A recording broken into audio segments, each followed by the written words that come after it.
টি-20 বিশ্বকাপের প্রথম আসরেই বাজিমাত করে শিরোপা ঘরে তুলেছিল ভারত। এরপর 2014 সালে ফাইনাল খেললেও শিরোপা ছুঁয়ে দেখা হয়নি টিম ইন্ডিয়ার। সেই আক্ষেপ এখনও তারা করছে দলটিকে।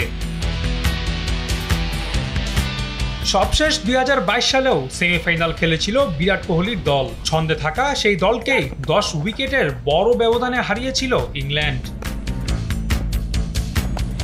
ভুলে যেতে চাওয়া সেই অতীত আরও একবার বর্তমান হয়ে সামনে দাঁড়ালো ভারতের। ফাইনালে যাওয়ার লড়াইয়ে আবারও বাটলারদের মুখোমুখি দলটি। ফলে ইংলিশদের বিপক্ষে ম্যাচটি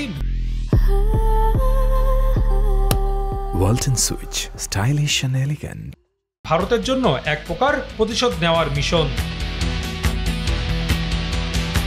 এদিকে ইংল্যান্ডের লড়াই শিরোপা ধরে রাখার। ধুঁকতে থাকা দলটি নানা বাধা পেরিয়ে এখন সেমিফাইনালে। ফলে আসর জুড়ে অপরাজিত থাকা ভারতের বিপক্ষে কাজটা বেশ কঠিনই হবে মঈন আলী বাটলারদের জন্য। যদিও সবশেষ আসরের স্মৃতি কিছুটা স্বস্তি দিতে পারে থ্রি লায়ন্সদের।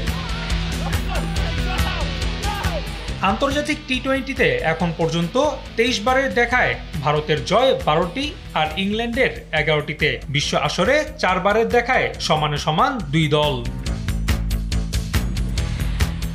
তবে এত হিসেব নিকেশ এক নিমিষেই ভেসে যেতে পারে বৃষ্টিতে।